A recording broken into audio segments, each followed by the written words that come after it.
Hi, my name is Justin Smith. This is Emily, and we welcome you again to another episode of the Western Canon Project, where we are reading the entirety of the Western literary canon, word by word, page by page, and in this case, essay by essay, the essays being by none other than Ralph Waldo Emerson. This essay we are reading today is from the second series, and it is the shortest of the essays I've read yet, and I assume the shortest of any of the essays he ever wrote. It's only 4 pages, barely 4 pages actually. So with that said, let's get into this shortest of essays called Gifts. Gifts of one who loved me. 'Twas high time they came. When he ceased to love me, time they stopped for shame. It is said that the world is in a state of bankruptcy, that the world owes the world more than the world can pay, and ought to go into chancery and be sold. I do not think this general insolvency, which involves in some sort all the population, to be the reason of the difficulty experienced at Christmas and New Year and other times in bestowing gifts, since it is always so pleasant to be generous, though very vexatious to pay debts. But the impediment lies in the choosing. If at any time it comes into my head that a present is due from me to somebody, I am puzzled what to give until the opportunity is gone. Flowers and fruits are always fit presents. Flowers because they are a proud assertion that a ray of beauty outvalues all the utilities of the world. Those gay natures contrast with the somewhat stern countenance of ordinary nature. They are like music heard out of a workhouse. Nature does not cocker us. We are children, not pets. She is not fond. Everything is dealt to us without fear or favor, after severe universal laws. Yet these delicate flowers look like the frolic and interference of love and beauty. Men used to tell us that we love flattery even though we are not deceived by it, because it shows that we are of importance enough to be courted. Something like that pleasure the flower gives us. What am I to whom these sweet hints are addressed? Fruits are acceptable gifts because they are the flower of commodities and admit of fantastic values being attached to them. If a man should send me to come 100 miles to visit him, and should set before me a basket of fine summer fruit, I should think there was some proportion between the labor and the reward. For common gifts, necessity makes pertinences and beauty every day, and one is glad when an imperative leaves him no option. Since if the man at the door have no shoes, you have not to consider whether you could procure him a paint box. And as it is always pleasing to see a man eat bread or drink water in the house or out of doors, so it is always a great satisfaction to supply these first wants. Necessity does everything well. In our condition of universal dependence, it seems heroic to let the petitioner be the judge of his necessity and to give all that is asked, though at great inconvenience. If it be a fantastic desire, it is better to leave to others the office of punishing him. I can think of many parts I should prefer playing to that of the Furies. Next to things of necessity, the rule for a gift, which one of my friends prescribed, is that we might convey to some person that which properly belonged to his character, and was easily associated with him in thought. But our tokens of compliment and love are for the most part barbarous. Rings and other jewels are not gifts, but apologies for gifts. The only gift is a portion of thyself. Thou must bleed for me. Therefore the poet brings his poem, the shepherd his lamb, the farmer corn, the miner a gem, the sailor coral and shells, the painter his picture, the girl a handkerchief of her own sewing. This is right and pleasing, for it restores society insofar to the primary basis, when a man's biography is conveyed in his gift, and every man's wealth is an index of his merit. But it is a cold, lifeless business when you go to the shops to buy me something which does not represent your life and talent, but a goldsmith's. This is fit for kings and rich men who represent kings in a false state of property, to make presents of gold and silver stuffs as a kind of symbolical sin offering or payment of blackmail. The law of benefits is a difficult channel which requires careful sailing or rude boats. It is not the office of a man to receive gifts.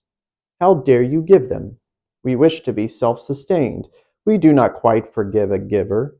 The hand that feeds us is in some danger of being bitten. We can receive anything from love, for that is a way of receiving it from ourselves, but not from any one who assumes to bestow.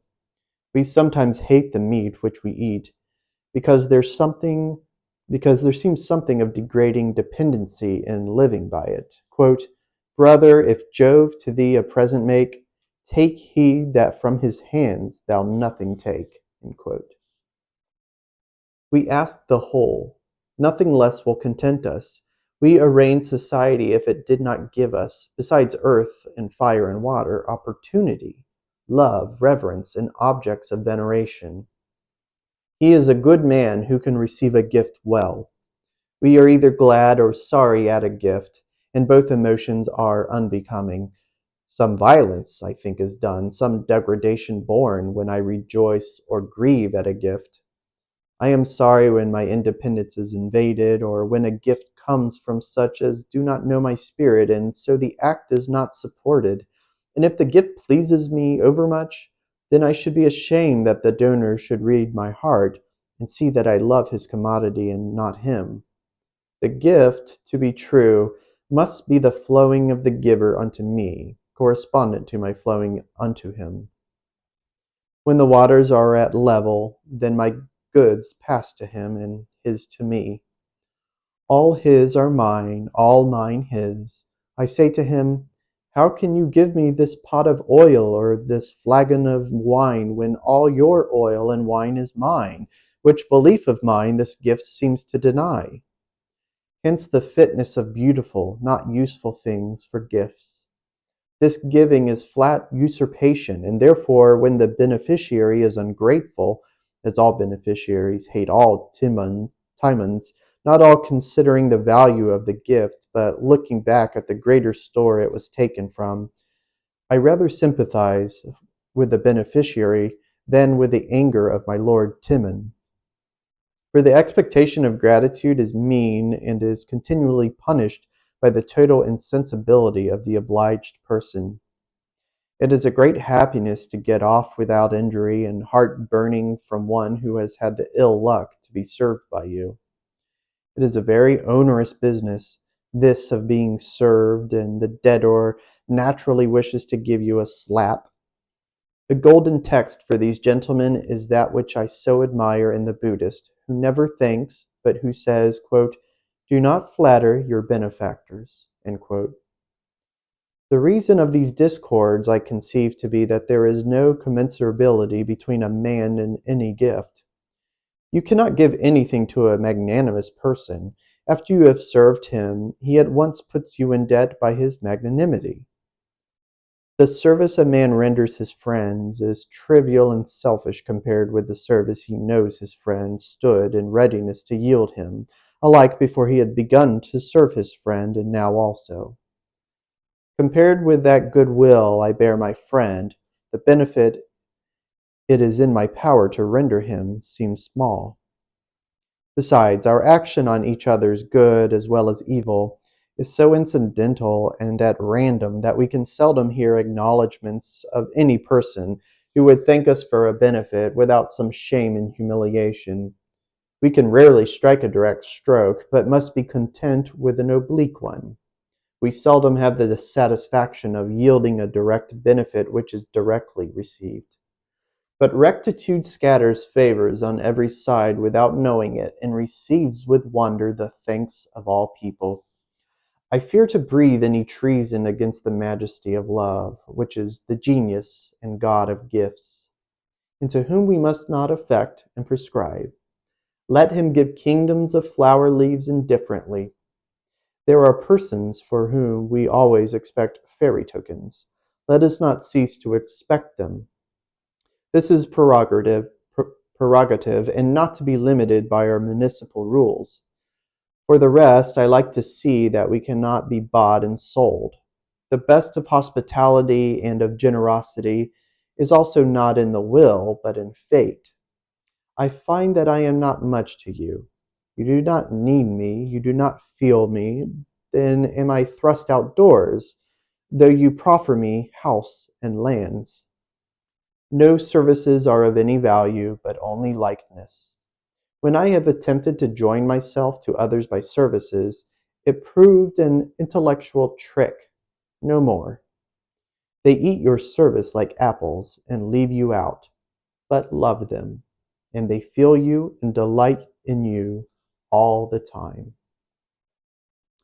And that is the end of the essay Gifts by Ralph Waldo Emerson. Thank you for joining me.